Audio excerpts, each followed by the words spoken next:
24 ঘন্টার নোটিশে ঢাকা অচল হওয়ার সমূহ সম্ভাবনা রয়েছে। বর্তমানে তাবলিগ জামাতের দুইটা গ্রুপ মারামারি করতেছে, মিথ্যা না সত্য? দুই গ্রুপের কাছেই এলেম নাই, এ কথা আপনি বলেন না। এমন এলেম যে বলতেছে ওই লোক যদি আমাদের বর্ডারে ঢোকে বা আমাদের এদিকে আসে আমরা সরকারকে পতন করে দেব। কেমন জ্ঞান আপনি চিন্তা করেন। এমন জ্ঞান এই কঠিন ঠান্ডা শীতের ভিতরে আপনি ইশারা করলে কাজের লোক রেডি, গরম পানি চাইলে গরম পানি, বিশাল ধনী লোক, কার্পেট করা, পোড়া বাড়িতে অটো এসি সেট করা, ঠান্ডার সময় গরম, গরমের সময় ঠান্ডা। এত সুন্দর দামি বিছানা রেখে লোকটা ওই ল্যাপ খাতা দুই একটা নামমাত্র টান দিয়ে নিয়ে, কাঁথা নিয়ে, বালিশ নিয়ে চলে গেছে নোয়াখালী। 40 দিন চিল্লা দেবে। যেখানে ইশারা করলে 3টা কাজের লোক রেডি, সেই লোকটা নিজের রান্না নিজে করতেছে, টুপলাটা নিয়ে বেড়াচ্ছে। এটা কি কষ্ট না? এত ত্যাগ স্বীকার করলো বেচারা, রান্না করে খাচ্ছে কনকনে শীতের ভিতরে, মসজিদে কার্পেট পর্যন্ত নাই, নিচ থেকে ঠান্ডা উঠে লোকটার পিঠে কষ্ট হয়। অথচ লোকটা 100 কোটি টাকার মানুষ, কিন্তু তবলিগ জামাতে গেছে নাই এরকম। এত ত্যাগ স্বীকার করছে, তাহলে কি পরিমাণ তার জ্ঞান। এই জ্ঞান দিয়ে লোকটার কোরআন প্রচার করার ভাগ্য হলো না, ফাজাইল প্রচার করতেছে। নেন এখন বোঝা কি যাচ্ছে? এই লোক প্রচার করতেছে একক তো সালাত কাদা করলে 2,88,00,000 বছর জাহান্নামে থাকা লাগবে। হাদিস আছে কোন জায়গা? মেড ইন চায়নায়। এটা মুহাম্মদ সাল্লাল্লাহু আলাইহি ওয়াসাল্লামের হাদিস না? বোঝা যাচ্ছে? এরা কুলুপ ধরে খক খক করে কাশতেছে, যেখানে সেখানে ঘুরতেছে, 40 কদম দৌড়াদৌড়ি করতেছে। তার ভিত্তি শরীয়তে আছে? তাহলে এলেম নাই এ কথা বলবেন না। আপনি বলবেন যে তার কাছে বিশুদ্ধ এলেম নাই। কি নাই? বিশুদ্ধ এলেম নাই। এখন আপনি বেদাতি একটা হুজুর নিয়ে আসেন, আমি আর কতটুকু আরবি জানি, উনি আরবি গ্রামার টন করে বলে দেবে, বাহাস কি, সিগা কি, মাদ্দা কি, জিন্স কি, সুন্দরভাবে ব্যাখ্যা অনুবাদ করে বলে দেবে। এত তার জ্ঞান। কিন্তু এই পুরা জ্ঞানটা তাকে শেখাইছে যে তুমি লা ইলাহা বাদ দিয়ে দাও, খালি বলো ইল্লাল্লাহ ইল্লাল্লাহ ইল্লাল্লাহ। তাহলে জ্ঞান আছে, কিন্তু কি নাই? বিশুদ্ধ জ্ঞান নাই। জ্ঞান নাই এ কথা বলেন না আপনি। কি পরিমাণ জ্ঞানী, কি পরিমাণ বিদ্যা অর্জন করেছে, কি পরিমাণ সাহস। বলতেছে বিচারের মাঠে আমার বাপ দাদা জাহাজ নিয়ে রওনা দেবে। কি পরিমাণ তার জ্ঞান আর জোশ। উনি হু হু করে টান দেয়, আর তার মুরিদরা হলে লাফ দিয়ে গাছে ওঠে, মাসে ওঠে। কিন্তু এলেম আছে তার ভিতরে, বিশুদ্ধ এলেম নাই। এটা কি আপনি বুঝতে পারতেছেন? বিশুদ্ধ এলেম যদি থাকতো, আল্লাহর কসম সাদ গ্রুপ আর জুবায়ের গ্রুপ মারামারি করতো না। অথচ তাদের দাওয়াত এক, তাদের বই এক, তাদের 40-এর সিল্লা এক, 3 দিনে বের হওয়া এক, সবকিছু এক। আবার আসছে ইলিয়াস রহমাতুল্লাহ থেকে, তারপরে কিতাবাদি সমস্ত কিছু এক। এক গ্রুপ আর এক গ্রুপকে ইহুদির দালাল পর্যন্ত বলতেছে। আল্লাহর ঘর বাইতুল মুকাররমে 2 গ্রুপে কয়দিন আগে মারামারি হয়েছে। আপনি মিথ্যা বললে প্রতিবাদ করেন তো ভাই, দেখছেন নাকি? তবলিগের 2 গ্রুপের মারামারি দেখেন নাই মসজিদ বাইতুল মুকাররমে? সাক্ষী দিন, নইলে আমি তো আবার বিপদে পড়ে যাব। এক গ্রুপ আর এক গ্রুপে মারামারি করতেছে। আমি জালাল ভাইয়ের রুমে বসে কেবল দেখলাম একটু আগে, এক গ্রুপ আর এক গ্রুপের ব্যাপারে বিবৃতি দিচ্ছে যমুনা টিভিতে। বলতেছে আমাদের এত 24 ঘন্টার ভিতরে যদি ওই গ্রুপকে বাতিল না করা হয়, আমাদের গ্রুপটাই প্রতিষ্ঠিত না করা হয় বাংলাদেশের গ্রুপকে, তাহলে আমরা সরকারকে অচল করে দেব। অথচ তাদের ফাদাইল আমলও এক, তাদের বইপত্রও এক, একই জায়গা থেকে তাদের দাওয়াতি কাজ আসছে। দেখেন শুধু দলের কারণে আজকে কি পরিমাণ কামড়া কামড়ি শুরু হইলো। এলেম আছে, বিশুদ্ধ এলেম নাই, এটাই হলো একমাত্র কথা। বিশুদ্ধ এলেম থাকলে কোনোদিন এভাবে মারামারি করা যায় না। যায় কি? আমাদের এই দেশে বলেন তো, বাংলাদেশের সবচাইতে বড় ঈদগাহ মাঠ কোনটা? কেউ কয় দিনাজপুর, কেউ কয় রাজশাহী। শোলাকিয়া, কিশোরগঞ্জের শোলাকিয়া ঈদগাহ বাংলাদেশের সবচাইতে বড় ঈদগাহ। মিথ্যা না সত্য? এলেম যদি থাকতো, বিশুদ্ধ এলেম যদি থাকতো, ওই ঈদগাহর মাঠে ফরিদউদ্দিন মাসুদ কোনোদিন নামাজ পড়াতে পারতো না। যেই লোকটা প্রকাশ্যে আলেম ওলামার ফাঁসি চাইছে গণজাগরণ মঞ্চে যায়, এমন একটা লোককে দিয়ে বাংলাদেশের শ্রেষ্ঠ ঈদগাতে নামাজ পড়ানো হয়। এটা কি এলেম আছে না বিশুদ্ধ এলেম আছে? বলেন। এলেম আছে, বিশুদ্ধ এলেম নাই। বিশুদ্ধ এলেম থাকলে কোনোদিন আলেমদের অন্তত ফাঁসি চাওয়া যায় না। মানুষ ভুল করলে তার আইনি প্রক্রিয়ায় বিচার হবে। উনি কি একটা টুপিওয়ালা দাড়িওয়ালা মানুষ, সেই লোকটা পাবলিকের সামনে গিয়ে বলবে যে আমি আলেমদের ফাঁসি চাইতে এসে আমার জীবনের একটা ভালো কাজে আমি আসলাম। নাউজুবিল্লাহ। যদিও চরমনার পীর তাকে ভালোবাসে নাম দেশে, উনি নাকি বিরাট আল্লাহর ওলি। বিশাল আল্লাহর ওলি, ওনার বিয়েই হয়তো উনি কথা বলে দিচ্ছে। এই হলো অবস্থা। আপনি মনে করবেন যত অবক্ষয় সামাজিক হচ্ছে টুপিওয়ালার দ্বারা, দাড়িওয়ালার দ্বারা, ইসলাম প্রিয় মানুষদের দ্বারা, এলেম না থাকার কারণে নয়, বিশুদ্ধ এলেম না থাকার কারণে। এলেম অর্জন করেছে, কি করছে? বেহেশতি জীবনটা প্রায় মুখস্থ করে ফেলছে, তাবিজের কিতাব প্রায় শেষ করে ফেলছে, সারাটা জীবন ফিকা পড়ছে, সারাটা জীবন পড়ছে হইল শুধু ওই ফিকা। শেষ পর্যন্ত সে বলতেছে আমিন জোরে বললে ইহুদির দালাল হয়। তাহলে এলেম আছে কি নাই? বিশুদ্ধ এলেম নাই। বিশুদ্ধ এলেম শুধু রবের পক্ষ থেকে আসে। কথা বোঝা যাচ্ছে? এবার তাকান আমার দিকে। আল্লাহর এই মাটির উপরে মাখলুক হিসেবে সবচেয়ে দামি মানুষের নাম হলো মুহাম্মাদুর রাসূলুল্লাহ। তাকে দেখে আল্লাহ বলতেছে ফাআলাম আন্নাহু লা ইলাহা ইল্লাল্লাহ, হে নবী আপনি আগে এই এলেম অর্জন করেন, আল্লাহ ছাড়া কোনো সত্য ইলাহ নাই। কি নাই? কেউ যদি বলে যে আল্লাহ ছাড়া মাবুদ নাই, এ কথা পূর্ণ অর্থ পায় না। বলতে হয় যে আল্লাহ ছাড়া কোনো হক ইলাহ নাই। ইলাহ আছে বহু। যেই লোকটা মরা পীরের কবরের পাশে টয়লেটের পানি খায় আর বলে এই কারণে আমার গলা ভালো থাকে, ওয়াজ করলে গলা বসে না, তাহলে আপনি কি জবাব দেবেন এখন বলেন? তাহলে সে তার মাবুদকে মানল। বোঝা যাচ্ছে? যেই লোক প্রকাশ্যে মানুষের সামনে বলতেছে যে আমাদেরকে আহলে হাদিসদেরকে ব্যঙ্গ করার জন্য বলতেছে, কোরআন এবং হাদিসে বলে আকীদা শব্দই খুঁজে পাচ্ছে না সে। বোঝা যাচ্ছে? এটা খুঁজে পায়। ডোনাল্ড ট্রাম্পের কথা নাকি হাদিসে আছে, এটা খুঁজে পাইছে। রানী এলিজাবেথ নাকি আল্লাহর নবীর বংশধর, এটা খুঁজে পাইছে। 90 সালে সে কোথায় যেন ডেলিভারি হয়ে গেছে খেলতে। যত নোংরামি সব খুঁজে পাইছে, কিন্তু আকীদা শব্দ যেটার উপর ভিত্তি করে বান্দার ভালো মন্দ বিচার হবে, যেটার বিশ্বাসের উপরে বান্দার ইবাদত কবুল হবে, যেটার জন্যই পৃথিবীতে এত এত প্রক্রিয়া, এত জিহাদ, এই আকীদা শব্দ এখনো পর্যন্ত আপনার হুজুর খুঁজেই পায়নি।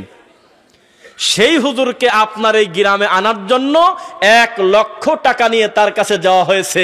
উনি বলছেন নগদ দিতে হবে। আল্লাহর কসমে এই মাঠে এখনো ওয়াজ শুনতেছে।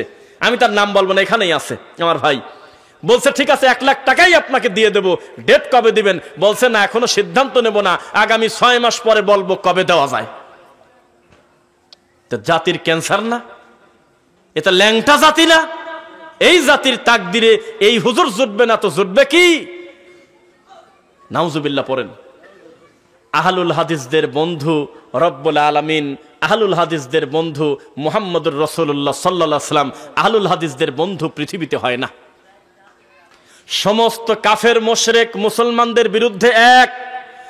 হিন্দু আর ইহুদি ধর্মের পার্থক্য আসমান আর জমিনের পার্থক্য যেমন তেমন।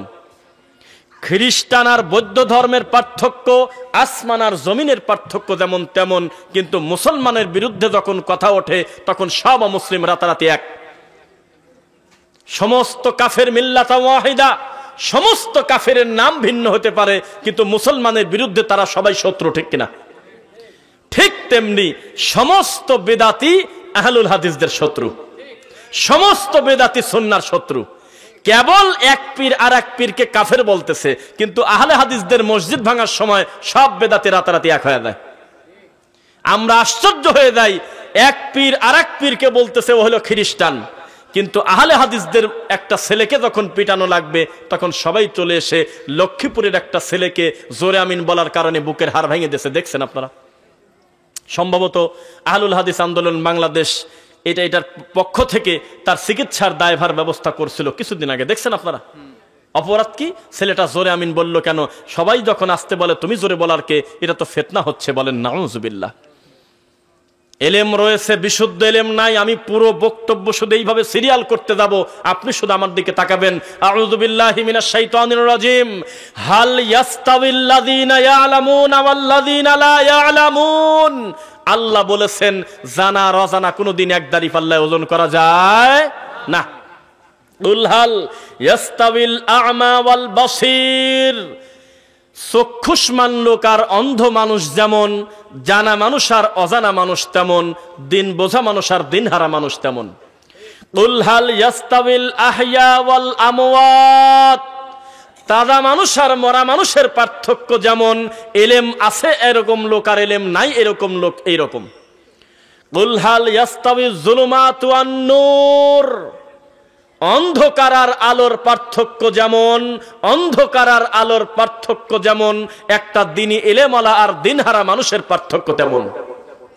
বোঝা যাচ্ছে আপনাদের? এলেমের পার্থক্য, এলেমের বিষয়টা এত কঠিন। কোরআন মাজিদের প্রথম আয়াত কি বলেন তো কেউ জোরে করে বলো, তাই না? কি পড়ো। এলেমের কথা দিয়ে কোরআন মাজিদের কথা শুরু হয়েছে। কার পড়াশোনা করতে হবে? আরে বাপরে বাপ, শিক্ষা প্রতিষ্ঠানের দিকে তাকালে এই মাথা দেখা যায়, ওই মাথা দেখা যায় না। 10,000 বাচ্চা পড়ে, প্রায় 500 টিচার আছে, তাদের ঘন্টার পর ঘন্টা নাচ শেখানোর জন্য টাইম আছে, গান শেখানোর জন্য সাংস্কৃতিক ক্লাস আছে, বাদ্যযন্ত্র শেখানোর জন্য আলাদা টিচার আছে, চারুকলা শেখানোর জন্য মাস্টার আছে, দেহ শিক্ষা করার জন্য মাস্টার আছে, শারীরিক শিক্ষা, সব কিছু টাইম তারা পাইলো, 1 ঘন্টা কোরআন শেখানোর মতো টাইম তাদের হাতে নাই। এই এলেমের কথা আল্লাহ বলছে। এটা একটা এলেম, তবে এটা বিশুদ্ধ এলেম নয়। বিশাল একটা প্রতিষ্ঠান, বিশাল একটা বিশ্ববিদ্যালয়, বড় করে লেখা আছে এসো এলেমের জন্য, বের হও সেবার জন্য। থাকে কিনা? কথা বোঝেন না? শিক্ষার জন্য এসো, সেবার জন্য বেরিয়ে যাও। আমি তো বলি শিখবেই কি আর সেবাই করবে কি? শিখলো সারা জীবন হলো সুদের অঙ্ক। কিয়ামত পর্যন্ত কোন মুসলমানের বাচ্চা এই সুদের অঙ্ক শিখে তার ইমানের ক্ষতি ছাড়া উপকার কি হবে বলেন? কি লাভ হবে বলেন আপনি? অহেতুক নোংরা কথা দিয়ে গোটা বইটা পূর্ণ করা, অথচ শেখানো উচিত ছিল সুদের বিরুদ্ধে, কিন্তু সুদ দিয়েই হলে আমার বাচ্চার ফাউন্ডেশন তৈরি হচ্ছে। এত বড় শিক্ষা প্রতিষ্ঠানে লেখা এলেম অর্জন করা ফরজ, শিক্ষা অর্জন করা ফরজ। আমি খালি হাসি, আল্লাহ রে, এ তো টয়লেটের টাঙ্কির ভিতরে পড়ে দেয় আতর খসতেছে। সারাটা জীবন নাস্তিক্যবাদী শিক্ষা, সারাটা জীবন কোরআন সুন্নাহর বাইরের পড়াশোনা, কিন্তু লিখে রাখছে শিক্ষা অর্জন করা ফরজ। এর থেকে মিথ্যাচার পৃথিবীতে হতে পারে না। শিক্ষা অর্জন করা ফরজের কথা কোথাও লেখা নাই, আছে হলে ওহির শিক্ষা অর্জন করা ফরজ, যেই শিক্ষার সাথে আল্লাহর ওহির সম্পর্ক। আপনি কাকে কি বলতেছেন? রাত দিন কষ্ট করে একটা ছেলে নাচ শিখতেছে, এটা কি শিক্ষা না? সারাটা দিন কষ্ট করে একটা গান শিখতেছে, একটা হারমোনিয়াম নিয়ে প্রায় 20,000 টাকা খরচ করে মাস্টারকে দিয়ে, এটা কি শিক্ষা না? তো এই শিক্ষাকে কি আপনি ওহির শিক্ষা বলবেন? ওই শিক্ষা ছাড়া মানুষের কল্যাণ হবে না। যেই শিক্ষা বান্দাকে ওহির শিক্ষা দেয় না, আল্লাহর ভয় দেয় না। বোঝা কি যাচ্ছে আপনাদের? গোটা দেশটা ডুবে আছে বিদাত এবং শিরকে, যার কারণে মানুষ আর বিশুদ্ধ ইলম পায় না। সারা জীবন ভেজাল ঘি খেতে খেতে পেটটা হজম হয়ে গেছে। অরিজিনাল ঘি পেটে দিলে তার পেট খারাপ। এখন দোষ কি ঘিয়ের না ওর পেটের? পেটের দোষ হলো কিভাবে? ঘিরই দোষ, কিন্তু এই ঘিটার দোষ না। পেটটা তো গ্লাস, এই গিলাসে মধু ঢুকানো যায়, এই গিলাসে বিশুদ্ধ পানিও দেওয়া যায়। দোষ হলো মধুর। তবে এখন যে মধুটা খাইলেন, এখন যে ঘিটা খাইলেন, এই ঘিটার দোষ না, আগের ঘিগুলোর দোষ ছিল। কিন্তু এটা বেশি খাওয়ার কারণে এখন আর দোষ ধরা যাচ্ছে না। এত বেশি বেদাত শিক্ষা দেওয়া হয় আমাদের সমাজে, এত বেশি শিরিকের চর্চা হয় যে এর বিরোধিতা যখন আমরা করি তখন আমাদেরকেই গালি শুনতে হয়। যারা এই নোংরামি করে তাদের কিছুই বলে না। বুঝতেছেন নাকি আমার কথা? তাছাড়া বাইতুল মুকাররমে মারামারি হবে কেন? বাইতুল মুকাররমের একজন বর্তমান যাকে খতিব করা হলো, তিনি নাকি এখন পর্যন্ত জোরে আমিন খুঁজে পায় নাই। বলেন, আমি বানা বলতেছি, বলেন। যদি বলেন যে কোরআন হাদিসে কি জোরে আমিন আর পায়ের সাথে পাও মিলানো, বুকে হাত বাঁধা ছাড়া কিছু নাই, আমি বলবো যে আপনার প্রশ্নই তো হয় নাই। আপনি মরা পর্যন্ত যদি আস্তে আমিন বলেন আর আমি যদি বলি জোরে পড়লে না নামাজ হইল না, তাহলে আমি একটা বেয়াদব। এমন কথা কোরআন হাদিসে কোথাও লেখা নাই যে আমিন জোরে না বললে নামাজ হবে না। আমার প্রশ্ন এক জায়গা, যে ভাই জোরে বলতেছে আমি তাকে ইহুদির দালাল বললাম কোন হিসাবে? আমার সাথে আপনার আমলের হয়তো মিল নাই, এ কারণে আমি আপনাকে গালি কেন দিতে গেলাম? এটাও তো একটা তরিকা। তো 40 বছর বুখারি পড়ে আল্লাহর বাইতুল মুকাররমের মতো এত বড় একটা দায়িত্বশীলের জায়গায় বসে তিনি বলতেছে সৌদি আরবে যাও হলো রিয়াল কামাই করার জন্য, আসো আমিন নিয়ে বলছে। দেখছেন নাকি আপনারা? কেউ প্রবাসীদের নিয়ে ব্যঙ্গ করছে, প্রবাসীরা প্রতিবাদও করছে, কেউ কেউ দেখলাম। এর থেকে লজ্জার কি হতে পারে? শোলাকিয়া মসজিদে দায়িত্বশীল ভালো মানুষের জায়গা হয় নাই। এত বড় জায়গায় দায়িত্বশীল সে আলেমদের বিরুদ্ধে, নবীর ওয়ারিসদের বিরুদ্ধে নোংরামি করে, এর থেকে লজ্জার কি? সবাই আমার দিকে তাকান। আবু হুরায়রা রাদিয়াল্লাহু আনহু মদিনার বাজারের পাশ দিয়ে যেতে চিৎকার দিয়ে বললেন, কে কোথায় আসো শোনো, তাড়াতাড়ি মসজিদে নববীতে চলে যাও, যায় দেখো মুহাম্মদ সাল্লাল্লাহু আলাইহি ওয়াসাল্লাম সম্পদ বন্টন করতেছে। কি বন্টন করে? সম্পদ বন্টন। এই কথা শুনেই সবাই দৌড়তেছে যে নবী কি জানি বন্টন করতেছে, আমরা যা নিয়ে আসি। কিন্তু আবু হুরায়রা এই কথা বলার পরে ওই জায়গায় বসে আছে, সহিহ বুখারীর হাদিস। পরে ওরা ব্যাকে চলে আসে, ওরা এসে বলতেছে, আবু হুরায়রা তুমি পাঠালে আমাদেরকে, নবী নাকি কিছু বন্টন করতেছে, আমরা কিছু নিয়ে আসবো, তো যাতে এমন ভাবসাব কিছু বুঝলাম না। কি দেখলে?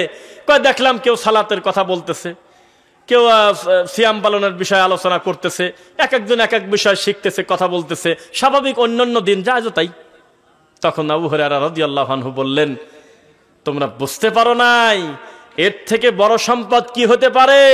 এই নবী মারা যাবে, তবে তার কোনো সম্পদের ওয়ারিশ করে যাবে না, তিনি ইলমের ওয়ারিশ করে যাবে। ইন্নাল উলামা ওয়ারাসাতুল আম্বিয়া, ইলমওয়ালারাই হবে নবীর ওয়ারিশ, কিন্তু কোনো দিন নবীর সম্পদের ওয়ারিশ হওয়া যায় না। সেই হিসেবে আপনাদেরকে বলি, বলেন তো মসজিদ কার ঘর আর মাদ্রাসা কার ঘর? হ্যাঁ, এই নবীর বললেন কে?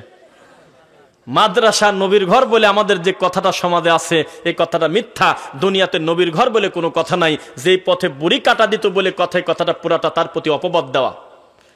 মাদ্রাসা মসজিদ দুটাই আল্লাহরই ঘর। কিসের ঘর? দুটাই আল্লাহরই ঘর। এই জমিনে আমার নবী কোনো সম্পদের আর বাঁশখুঁটির ওয়ারিশ করে দেয় নাই, তিনি রেখে গেছে আল্লাহর ওহীর ওয়ারিশ করে। এই ওয়ারিশের আমানত খেয়ানত করলে তাকে বিপদে পড়তে হবে। মুহাম্মদুর রাসূলুল্লাহ সাল্লাল্লাহু আলাইহি ওয়াসাল্লাম বলেছেন, শোনো ও পৃথিবীর মানুষ, আমি মুহাম্মদ সাল্লাল্লাহু আলাইহি ওয়াসাল্লাম দুনিয়াতে এসেছি কিভাবে জানো? কোরআন মাজিদের আয়াত আপনাকে একটু শোনায় দেই। আউযু বিল্লাহি মিনাশ শাইতানির রাজিম। ওয়াল্লাহু আখরাজাকুম মিন বুতুনি উম্মাহাতিকুম লা তা'লামুনা শাইআ। আল্লাহ ওইভাবে মায়ের পেট থেকে বের করে যখন তুমি কোনো জ্ঞানই রাখতে না। ইল্লা আব্দুল কাদের জিলানীর 18 পারা। কি বলেন? তাছাড়া তো আমি আর যুক্তি খুঁজে পাচ্ছি না। যেখানে কোরআন মাজিদে লেখা আল্লাহু আখরাজাকুম মানে বের করছে আল্লাহ, মিম বুতুনি উম্মাহাতিকুম মায়ের পেট থেকে তোমাদেরকে, লা তা'লামুনা শাইআ যখন তোমাদের কোনো জ্ঞান ছিল না, কিছু জানতে না। ওয়াজআলা লাকুমুস সামআ ওয়াল আবসারা ওয়াল আফইদা, পরে তোমাদের কান শুনেছে, পরে তোমাদের অন্তর বুঝেছে, পরে তোমাদের চোখ দেখেছে, তবে আগে তোমরা কিছুই জানতে না। কোরআনে লেখা আছে তোমাদেরকে বের করেছি যখন তোমরা কিছু জানতে না। কথা কি বিশ্বাস করেন আপনারা? কিন্তু আমাদের দেশের পীর ফকিররা বলতেছে যে আব্দুল কাদের জিলানী মার পেট থেকে 18 পারা ডেলিভারি নিয়ে চলে আসছে। এটা কি নোংরামি না তার নামে? এই কথা কি আমাদের সমাজে আছে কিনা বলেন? আস্তাগফিরুল্লাহ পড়েন না কেন? তার মানে হুজুরের কাছে এলেম আছে, বিশুদ্ধ এলেম নাই। এবার আপনাকে আমি বলি, গত পরশুদিন না কালকে সাতক্ষীরাতে একটা বক্তাকে ধরেছে, দেখেছেন কেউ? সাতক্ষীরাতে একটা বক্তাকে ধরছে। সেই বক্তা হলো আগে নেছে 20, আগে কত? আর বাকি থাকে আর 40। কেন? ওরা তো 60-এর নিচে কথা বলে না, তাই না? যেহেতু ওদের রাত 2টার সময় কানে হাত দিয়ে কাঁদে, আজান দেয়, কাগজ দেশে কয় হুজুর একটু আজান দেন। পাগল না মাথা খারাপ? কোন তো রাত 1:30টার সময় আজান দিচ্ছে। তো এই বাংরি হুজুরের বিল সর্বনিম্ন 60। এই রোগী বলতেছে যে আমি মোট টাকা না দিলে তোমাদের স্টেজে যাব না। যেই দিন জালসা ওই দিন দুপুর 12টার আগে আমার বাকি 40 ক্লিয়ার করো। তখন কমিটি দেখলো বিপদ, তাছাড়া তো ব্যাকে চলে যাচ্ছে। তখন তারা বাধ্য হয় বিভিন্ন কষ্ট মষ্ট করে বাকি 40 তার মোবাইলে দিয়ে দিয়েছে। দিয়ে দেওয়ার পর বলছে ঠিক আছে তুমি আগে আসো। পরে সে ওয়াজ করার পরে কি আগে তা আমি জানি না, পরে তাকে ঘরের ভিতরে নিয়ে বলতেছে কাজটা কি ঠিক করছেন? আটকাছে তাকে, আটকে তাকে অপমান করছে যে কিসের ভিত্তিতে আপনি টাকাটা নিলেন? আপনি যদি মরে যেতেন আপনার এই টাকার দায়িত্ব কে নেয়? এখনো কাজই করেন নাই, তাহলে এই 60,000 টাকা নিলেন কিসের ভিত্তিতে? তাহলে আমরা সবাই কিন্তু বুঝলাম যে কাজটা কিন্তু অন্যায় করে নাই সাতক্ষীরাবাসী। কিন্তু বাঙালির আবেগ, এ জাতির আবেগ বাদ দিলে কিছু থাকে না। এই ভিডিও যখন ফেসবুকে আসলো তখন আমাদের দেশের হুজুররা লিখতেছে, আমাদের দেশের এই আবেগী জাত লিখতেছে সাতক্ষীরাকে বয়কট করো। একটা হুজুর পোস্ট দিল, আমি সাতক্ষীরার সমস্ত যেসব জালসার ডেট নিছি মোট অটো বাতিল করে দিলাম, আমি যাব না। একটা আলেমের সাথে এমন ব্যবহার করা হলো কেন? লিখতেছে। বুঝতেছেন কথা? তো এটা ইসলাম? এখন এই মঞ্চেই আমি উঠি নাই, আমার অগ্রিম টাকা দিয়ে দিতে হবে, এর থেকে নোংরামের কি আছে? আপনি কমিটিকে বলেন তো দেখি, কতবার তারা বলছে কিছু কিছু টাকা আপনার বিকাশে দেই, এই নাম্বারে কথা বলতেছি, এটাকে বিকাশ, আমি এই কথা মুখ দিয়ে বলছি কিনা দে হব বিকাশ, বলেন তো ক্ষমতা থাকলে। একটা টাকা আমাকে দিতে পারছে, একটু মুখ দিয়ে বলেন তো দেখি। একটা পর্যায়ে কথা বলে আসবে সেটা ভিন্ন কথা, যে আমার জন্য কি আপনারা কিভাবে কি করবেন, আসা দেওয়ার বিষয় ভিন্ন কথা, কিন্তু আগে আপনাকে টাকা নিতে হবে। যখন আপনি ওয়াজও করেন নাই, স্টেজও সাজানো হয় নাই, কিসের ভিত্তিতে টাকাটা নিলেন আপনি? এটা হলো এলেম আছে, বিশুদ্ধ এলেম নাই। নবী সাল্লাল্লাহু আলাইহি ওয়াসাল্লাম আমাদেরকে রেখে গেছে বিশুদ্ধ এলেমের দাওয়াত দিতে, আমরা দিচ্ছি শিরকের দিকে, আমরা দিচ্ছি কুফরের দিকে। কথা বুঝতেছেন নাকি? ইদানিং আবার এমন হয়েছে, আহলে হাদিস নামটা মুখে নিতে আপনাদের লজ্জা করে। লজ্জা করে না? লজ্জা করে, আমি দেখছি তো।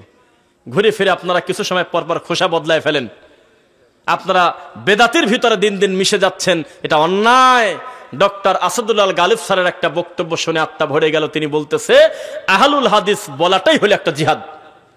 সমস্ত বিদাতির কলিজায় কাপন ধরে যাবে আহলুল হাদিস নাম শুনলে, এটা নামটাই হলো জিহাদ। আপনি এটাকে ঢেকে দিতে চাচ্ছেন কেন? আহলুল হাদিস এত সস্তা কথা নয়। আহলুল হাদিস কোনোদিন এমনি এমনি হওয়া যায় না। একটা ছেলের টাকনুর নিচে কাপড় হতে পারে তার অসতর্ক অবস্থায় পড়ে গেছে, এই লোকটাকে যদি কেউ জিজ্ঞাসা করে তুমি কি আহলে হাদিস, ও টাকনুর উপরে কাপড় না তোলা পর্যন্ত সহজে স্বীকারই করবে না যে আমি আহলে হাদিস। এমনি এমনি কোনোদিন আহলে হাদিস হওয়া যায় না, কিছু না কিছু তার ভিতরে পরিবর্তন অবশ্যই আছে, ঠিক কিনা? একটা লোকের দাড়ি চাচা, এই লোকটাকে রাস্তায় ধরে যদি বলেন যে তুমি কি আহলে হাদিস, দেখবেন যে দাড়িতে হাত দিয়ে লজ্জা পাবে, সহজে স্বীকার করবে না যে আমি আহলে হাদিস। ভুল করে যদি কেউ গলায় তাবিজ ব্যবহার করে, ওকে যদি কেউ জিজ্ঞাসা করে যে তুমি কোন মাযহাব মানো, আহলে হাদিস কিনা, ও স্বীকারই করবে না এই তাবিজটা না খোলা পর্যন্ত। আর আমাদের এই দেশে হাজার হাজার গরু কবরে সেজদা দিয়ে পড়ে আছে, হারে আল্লাহকে সেজদা দিয়ে সুবহান রাব্বিয়াল আলা দুইবার বলার টাইম পায় না, আর কবরে সেজদা দিয়ে আধা ঘন্টার নিচে মাথা তোলে না। এই রুগীকেও যদি টান দিয়ে তুলে বলেন যে তুমি কোন মাযহাবের, বলবে হানাফি মাযহাবের। ল্যাংটা কাপড়ই পরে না, সেও বলবে হানাফি। দেওয়ানবাগি মরে গেছে, তার ছেলেকে যদি বলেন যে তুমি কোন মাযহাবের, আল্লাহর কসম আহলে হাদিস বলবে না, হানাফি বলবে। যারা বলতেছে যেই বিবাহতে গান বাজনা বাজে না সে বিবাহ হারাম, শুনেছেন এই কথা? শুনছেন না? সবই তো শুনছেন। কত বড় সাহস! হাজার হাজার মানুষের সামনে টুপি মাথায়, মুখ ভর্তি দাড়ি, কুরআন সামনে, সবার সামনে বলতেছে, বুখারী উঁচু করে ধরে, যে বলবে বিবাহতে গান বাজনা বলা হারাম তার বউ তালাক। ওই বিবাহটা সুন্দর হলো না যেই বিবাহতে গান বাজে না। এত বড় রোগী হুজুর পর্যন্ত আমাদের এই দেশের হুজুর। বোঝা কি যাচ্ছে আপনাদের? এই লোকটাকেও যদি জিজ্ঞাসা করেন ভাই আপনার মাযহাব কি, আল্লাহর কসম নির্দ্বিধায় বলবে আমি হানাফি মাযহাবের। শাহজালালের মাজারে গিয়ে দেখেন 200-300 টাকা দিয়ে চিংড়ি মাছ কিনে মাথায় দিয়ে মানত করে প্রতিবন্ধী বাচ্চাকে গড়ায় দিচ্ছে। শাহজালালের মাজারের ওয়ালের পানি কপালে নিয়ে মোছে। এই রোগীকে যদি জিজ্ঞাসা করেন যে তুই কোন মাযহাবের, হানাফি বলবে, আহলে হাদিস আর বলবে না। গজার মাছের পচা পানি, নোংরা পানি, এই নোংরা পানি খাচ্ছে 3 নিঃশ্বাসে, আর বাচ্চার গলায় ছিটায় দিচ্ছে, 3 ঢোকে খাচ্ছে, আর বুকে কপালে ডলে ডলে নিচ্ছে, জামার বোতাম খুলে 2 চোখ দিয়ে এখন তাকায় দেখবেন ইউটিউবে লিখলে। সেই লোকটাকেও যদি বলেন যে তুমি কোন মাযহাবের, বলবে আমি হানাফি। লোকটা এখনো মরে সমর পায় নাই। চতুর্দিকে লোকটার পাশে গোল হয়ে 10টা হাফেজ ছেলে বসায় দিয়ে হুজুর মাঝখানে তদারকি করতেছে। 3 খতম ডেলিভারি দিবি মরার আগে, মরে গেলে দিবি 4 খতম, তারপরে মৌতি খানা খাবি 3 দিনে। এই নোংরামি করতেছে। যদি বলেন যে তুমি কোন মাযহাবের, হানাফি বলবে, আহলে হাদিস অন্তত মুখ দিয়ে বলবে না। এতগুলো নোংরামি করতেছো, তোমরাও জানো এ কাজ করে কোনোদিন নিজেকে আহলে হাদিস বলা যায় না। তাই তো ওই যে আরিফ বিন হাবিব নামে একটা মুফতি, দেখছেন, নাম শুনেছেন? উনি তো বেশ কিছুদিন আগে একটা কথা বলছিল যে আহলে হাদিসদের শ্রোতারা আলাদা, এরা যাই কোরআন হাদিস শোনার জন্য।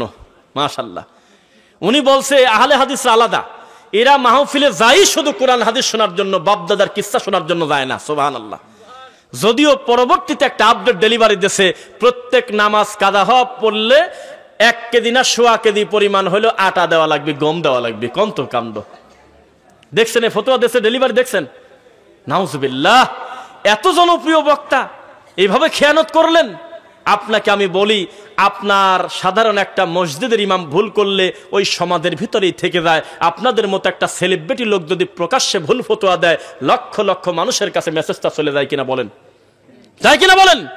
মিজানুর রহমান আজহারি যদি বলে আসসালামু আলাইকুম ওয়া রাহমাতুল্লাহি তাআলা ওয়া বারাকাতু, তার এই তাআলার কথা শুনে হাজার হাজার বক্তা এটা ফলো করবে, করতেওছে আসলে। কিন্তু আমি একটা বক্তব্যে খালি বলছি যে কিছু কিছু বক্তা আছে, আমি নামও বললাম না, খালি বললাম আসসালামু আলাইকুম ওয়া রাহমাতুল্লাহি তাআলা ওয়া বারাকাতু। এই তাআলা বলা যাবে না, নিচে 1000 না 1400 কমেন্ট 1350 আমাকে লিখতেছে তুই খ্রিস্টান, তুই ইহুদির দালাল, তুই এত বড় বক্তার ভুল ধরিস, তোর কত বড় সাহস, তুই জানিস সে আজহারে পড়েছে, তা কি করবেন বলেন তো? এখন দুঃখের কথা, আমার মতো লোক ভুল করলে কয়জন মানুষের কাছে পৌঁছায়, কিন্তু আল্লাহ তাকে সম্মান দিয়েছে, একটা বিরাট পর্যায়ে পৌঁছে গেছে, তার নামের উপরে লক্ষ লক্ষ মানুষ জমা হয়ে যায়। তিনি যদি সালামে ভুল করে, এটা দেখে দেখে বাকি অন্যান্য ছোট বক্তারা শিখবে না? বলেন তো দেখি, কে কাকে শিক্ষা দেবে? কাবার ইমামও যদি ভুল করে, পিছন থেকে আপনাকে বলতে হবে আল্লাহু আকবার, নাকি বলেন? কয় হ ঠিক, আমি মিথ্যা কথা বললাম না, এটা তো পরীক্ষা করলাম আমি আপনাকে, তা তো ধরা খেয়ে গেলেন। আমাদের দেশে ইমাম ভুল করলে মুসল্লি কয় যে আমিও ভুল করব। এক ভুলের সমাধান কি আরেক ভুল? বলতে হয়তো সুবহানাল্লাহ। আর মহিলা ভুল করলে ওয়াত্তাসফি করলেন নিসা, হাতে হাতে তালি মেলে শব্দ করে দেবে, তাহলে সামনে যিনি আছেন ওই মহিলা বুঝে ফেলবে আমার কোনো মিস্টেক আছে, কিন্তু মুখ দিয়ে কথা বলবে না। এত সুন্দর দৃশ্যমান হাদিসটা কবর হয় আমাদের এই দেশে। বেদাতি মসজিদের প্রায় 99% মসজিদে ইমামের যদি কোনো রকম কিছু ভুল যায়, রুকুতে যাওয়ার সময় হয়তো সামি আল্লাহ বলে ফেললো, অথবা একটা আয়াত ভুল করে ফেললো, অথবা 2 রাকাতে বসার কথা উঠে পড়তেছিল, তখন পিছন থেকে সবাই কয় যে আল্লাহু আকবার, বলে কিনা? দলিল আছে কোন জায়গা? তারপরে নামাজে একটা ওয়াজিব ছুটে গেল, ফরজ ছুটে গেল, একটা ভুল হয়ে গেছে, আল্লাহ একটা সুযোগ রাখছে সেজদায়ে সাহু। সেজদায়ে সাহু সেজদা নামে একটা ব্যাপার আছে আমাদের সমাজে, এটা সিস্টেম পরিবর্তন করছে। কি করে? একদিক সালাম ফিরে আবার নতুন করে 2টা সেজদা দিয়ে উঠে আবার প্রথম থেকে আত্তাহিয়াত শুরু করছে। বলেন কি করবেন বলেন? প্রত্যেকটা জায়গায় এলেম অর্জন করেছে, বিশুদ্ধ এলেম অর্জন করে নাই। এটাই হলো রাসূলের তরিকা। আমি চাঁপাইনবাবগঞ্জ, শিবগঞ্জ, কোন মসজিদ এটা বলে আর ঝামেলা পড়বো না। চাঁপাইনবাবগঞ্জ, শিবগঞ্জ নাম শুনছেন? সেই জায়গায় আমি ফজরের সালাত জামাতে পড়তে গেছি, একই সাথে 3টা মাহফিল থাকার কারণে এক ভাইয়ের বাসায় বসেছি।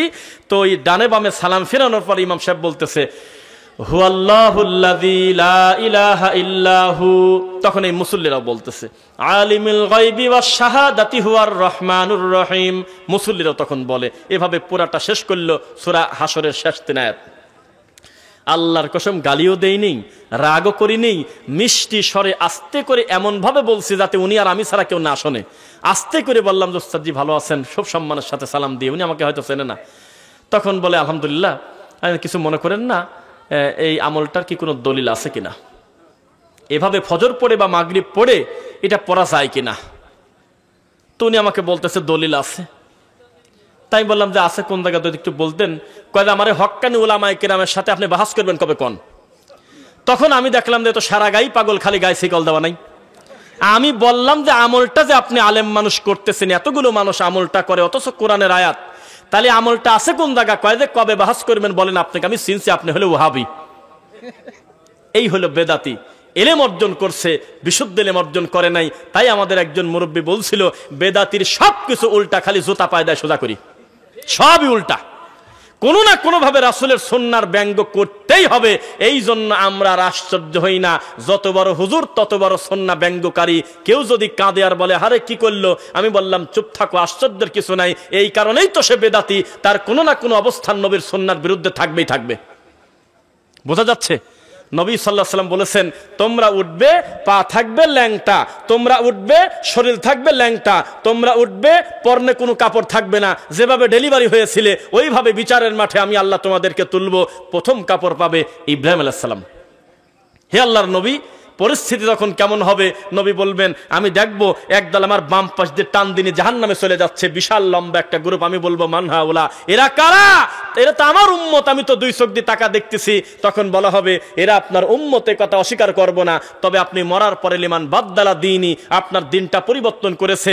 আপনি রেখে আসছিলেন হলো দরুদ ও মিলাদ মানাদেছে, আপনি রেখে আসছিলেন আল্লাহুম্মা গফির লাহু ওয়া সাব্বিতহু। এরা মরা মাটি দিয়ে সবাই মিলে হু হু করে কাঁদতেছে। হ্যাঁ নবী, আপনি বলেছিলেন বিসমিল্লাহ বলে মাটি দেওয়ার কথা, ওরা মিনহা খলাকনাকুম বলে মাটি দেয়।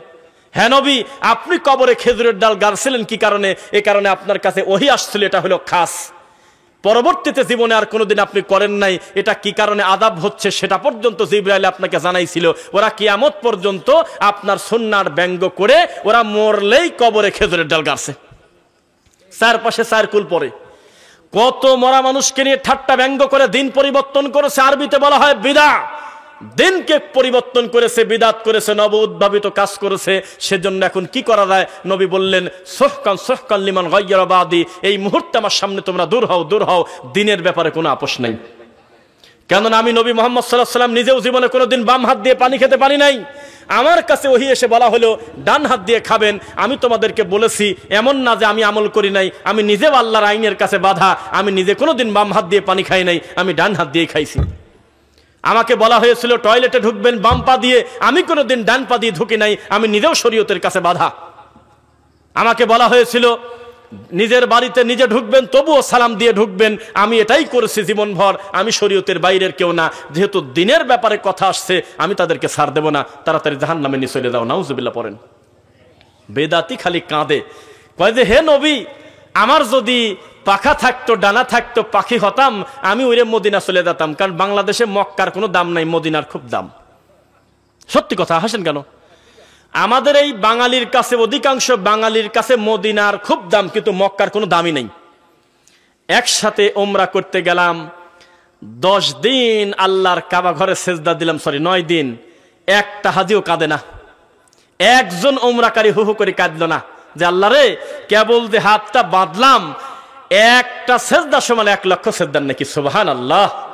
হে আল্লাহ, কোন জায়গায় সেজদা দিচ্ছি?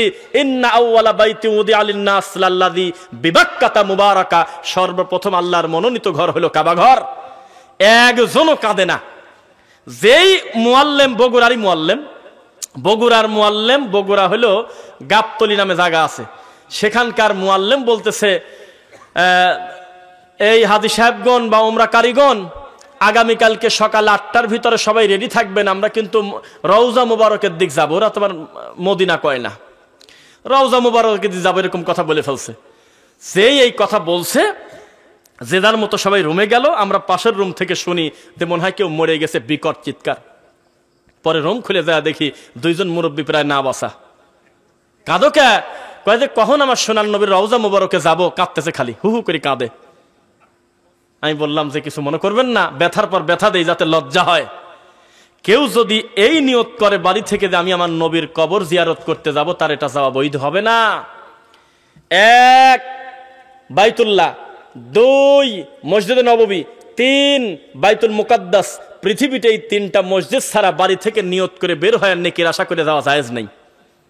কিন্তু পৃথিবীর এমন খারাপ লোক দুনিয়াতে আছে আমার জানা নাই, কঠিন লোক, যে মসজিদে নববীতে গিয়ে নবীর কবরে সালাম না দিয়ে চলে আসে। এমন লোক, খারাপ লোক আছে দুনিয়ায়। ওটা আবেগের ব্যাপার, আমরা অবশ্যই যাব, কিন্তু নিয়তটা থাকতে হবে মসজিদে নববীতে যাচ্ছে, নবীর রওজা মুবারকে যাচ্ছে, কথা বলা উচিত না। বলার পর থেকে লাস্ট 6 দিন বাংলাদেশ বিমানবন্দরে নামার আগ পর্যন্ত আমাদের সাথে আর কেউ কথাই বলে নাই মুখ দিয়ে। আমরা হলো নবীর দুশমন, আমরা হলো অলির দুশমনে কি বললাম মুখ দিয়ে? নবীর রওজা মুবারকে যাওয়া যাবে না, এটা বলে আমরা বলছি বলে। কে কাকে বোঝাবে? এই মুআল্লিমকে আমরা তখন বললাম, আপনার সাথে আমরা এসেছি একটা বিশেষ কারণে, নইলে আমরা আমাদের মতোই আসতাম। আপনি এই যে কাজটা করলেন, এই যে বিদাত পন্থায় এতগুলো মানুষকে আপনি ওমরা করাচ্ছেন, প্রত্যেকটা লোকের গুনাহগার আপনাকে হতে হবে। আল্লাহর কসম করে বলতেছি, উনি বিমানবন্দরে শাহজালালে এসে হাউমাউ করে আমাদেরকে কান্না করে বলছে যে আমার অন্যায় হয়ে গেছে, আমি নিজের বিবেকের সাথে অন্যায় করেছি, আমি পলিসি সঠিকটা, কিন্তু যাদেরকে নিয়ে আসছি তাদেরকে হুজুররা বেদাতিতা শিখায় দিয়েছে। এই জন্য আমি ব্যবসায়ী পলিসির কারণে হয়তো বিরোধিতা করি নাই, তবে আমি জানি আপনার কথাটা ঠিকই ছিল।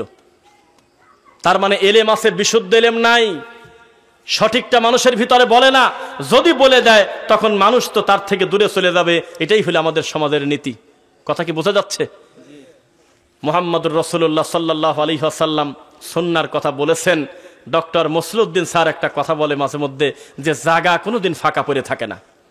আপনি সুন্নাত দিয়ে না ভরতে পারলে বেদাতাশি ভরে যাবে। বোঝা কি যাচ্ছে? দাওয়াতি কাজ করতে হবে। মিশে যাচ্ছেন কেন? কোনোদিন তেল জলে মিশবে না। আহলুল হাদিসের বাচ্চা জীবনে শিরকের সাথে আপোষ করবে না, বিদআতের সাথে আপোষ করবে না, তার তাওহীদকে কোনোদিন শিরকের সাথে মিশতে দেবে না ইনশাআল্লাহ। পরিস্থিতি যত জটিল হোক, লা তাযালু তাইফাতুম মিন উম্মতি যাহিরিনা আলাল হক, পরিস্থিতি যত হোক, যতই খারাপ হোক না কেন, আমার উম্মতের একদল সর্বদা হকের উপরে থাকবেই থাকবে।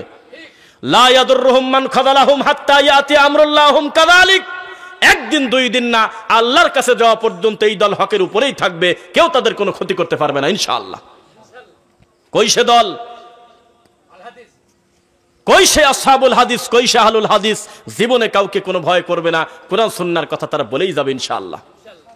বেদাতপন্থী, বেদাতি মানুষকে শিক্ষা দিচ্ছে টাকনুর উপরে কাপড় পরার কথা। আহলুল হাদিসরা যত বলে, তারা কি এত বলে? কঠিন ভাবে সব জুমার নামাজে যদি বলতো, শোনো, মা আসফালা মিনাল কাবাইনি মিনাল ইজারি ফাফিন্নার, কোন পুরুষ যদি টাকনু ঢেকে কাপড় পরে এ কারণে তাকে জাহান্নামে যেতে হবে, মানুষের বুঝ আসতো। এই হাদিসগুলি তো পরে নাই, এজন্য মসজিদে ঢুকতেছে, টাকনুটা গুছায় ফেলে কাপড়টা, আবার বারান্দায় এসে আবার নামাজ দিচ্ছে। মিথ্যা নাকি সত্য? কি কার কথা শুনবে? সমাজের বিবাহতে ইসলাম নাই, সমাজে চাকরি বাকরিতে ইসলাম নাই, প্রত্যেকটা জায়গায় সামাজিক জাহিলিয়াত একেবারে পূর্ণ হয়ে আছে। আল্লাহ ক্ষমা করুন, আল্লাহুম্মা আমিন। রাসূল সাল্লাল্লাহু আলাইহি ওয়াসাল্লাম বলেছেন, আল্লাহর ওহীর শিক্ষা অর্জন করো। দেখেন, লুকমান নবী কি নবী না এ ব্যাপারে বিতর্ক। কেউ বলেছেন নবী, কেউ বলেছেন আও আবদান সালিহান, তবে বেশিরভাগ লোক বলেছে উনি নবী না, তবে আল্লাহর একজন প্রিয় পাত্র। সেজন্য কোরআন মাজিদ আল্লাহ তার নামে একটা সূরাই দিয়ে দিয়েছে, 21 নম্বর সূরা। সেই লুকমান আলাইহিস সালাম সর্বপ্রথম তার বেটা, তার কলিজার টুকরা সন্তানকে তাকে দাওয়াত দিচ্ছে, শুরুই করতেছে, খবরদার আমার আল্লাহর সাথে শিরিক করো না, লা তুশরিক বিল্লাহ, খবরদার আল্লাহর সাথে শিরিক করো না। আর আমাদের দেশে শিক্ষা দেওয়া হচ্ছে 3 2 5 7 9 4 2 3 4 5টা অক্ষর এক জায়গা করে তাবিজের ভিতরে লিখে বলতেছে 1020 টাকা দেন। মিথ্যা হুজুর, একে দাজ্জালের চাইতে বেশি খারাপ বলেছে আবু দাউদের হাদিসে আল্লাহর নবী সাল্লাল্লাহু আলাইহি ওয়াসাল্লাম। কিভাবে মানুষকে ধোঁকা দিয়ে ধর্মের নামে বিকৃত ইসলাম শিখায় মানুষকে বেঈমান করে দিচ্ছে, এটা হলো বাস্তব কথা। আর একটা ভণ্ডের কথা মনে পড়ে গেল, যার নাম হলো হিজবুত তাওহীদ। কি নাম বলছি বলেন? প্রকাশ্যে রাসূলের সালাতকে নিয়ে ব্যঙ্গ করে বলতেছে নামাজ বলে মিলিটারি ট্রেনিং বলে, তারপর বলতেছে গান বাজনা হারাম, এই কথা বলা যাচ্ছে না, নবী নিজেই তো গান শুনছে। এই লোকটা এখন গা ঢাকা দিয়ে পালিয়ে আছে, জানি না প্রকাশ্যে আসলে তাকে আইনি কি পদক্ষেপ নেওয়া যায়। একেবারে দৃশ্যমান নবীর সুন্নাহ নিয়ে ব্যঙ্গ করেছে লোকটা। মেয়ে ছেলে ফেলেকে রাস্তায় নামিয়ে দিয়েছে, পেপার বিক্রি করতে গিয়েছে তার দলের, এরকম দেখছেন আপনারা? নাউজুবিল্লাহ মিন যালিক। বিড়ি খাওয়া নাকি এটা ঐতিহ্য? কয় আপনার শ্বশুর বিড়ি খায় কে? কয় বিড়ি খাওয়া তো হারাম না, এটার বংশ একটা গৌরব, তিনি খায় তো এটা তার শান মর্যাদা। নাউজুবিল্লাহ মিন যালিক। এইরকম নোংরা লোককে সাপোর্ট দিয়েছে আমাদের এদেশের লক্ষ লক্ষ লোক, হাজার হাজার লোক, এদেশের ল্যাংটা পর্যন্ত অচল নাই। তারপর উত্তরবঙ্গের শেষের দিকে কাদিয়ানীদের সম্মেলন হওয়ার মতো সাহস করে কত বড় আস্পর্ধা, যাদের মৌলিকেই বলে দিচ্ছে যে তারা কাফের, যারা আমার নবীর ব্যাপারে প্রশ্ন তোলে, এগুলি বললেও লজ্জা করে, ভিতরটা ছিঁড়ে যায়। এ কত বড় সাহস, বলতেছে আপনার কি আনা খাতামুন নাবিয়্যিন লা নাবিয়্যা বাদি, এই পর্যন্ত শেষ না? ওরা করছে ইল্লা আইয়াশা আল্লাহ, নবীর পরে নবী নাই, ইল্লা আইয়াশা আল্লাহ, তবে যদি আল্লাহ চায় তো গোলাম মোহাম্মদ কাদিয়ানী হতে পারে। এত বড় খারাপ লোক, তারা হলো ইজতেমা করছে, শুনছেন এর আগে? দেখছেন?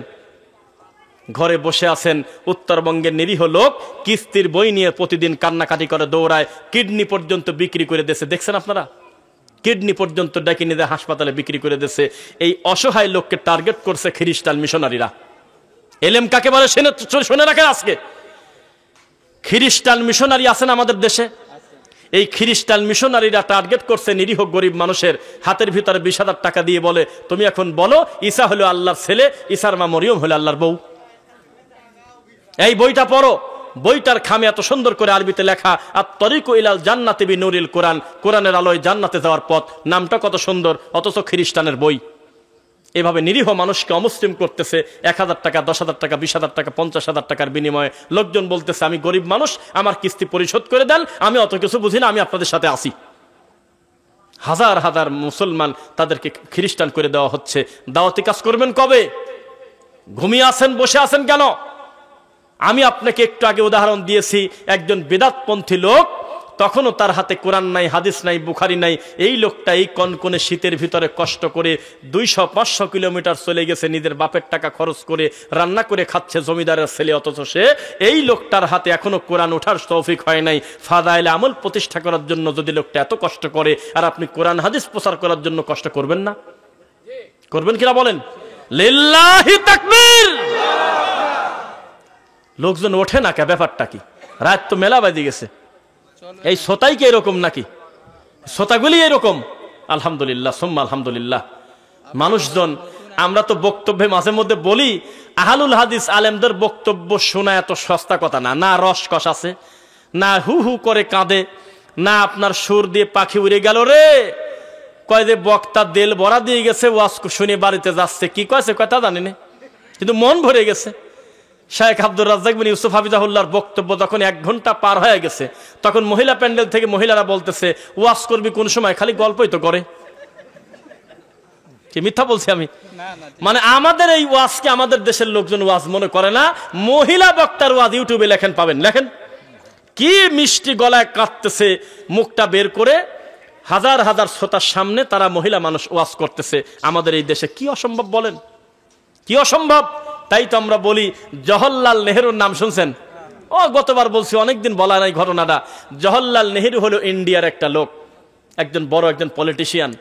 তিনি এই মুসলমানদেরকে বলছিল, পশ্চিমবঙ্গের বা অন্যান্য জায়গায় মুসলিমদেরকে, যে আচ্ছা তোমরা আমাকে ভোট দাও না কেন? তোমরা আমাকে এত পর মনে করো কেন? তোমরা আর আমরা তো একই।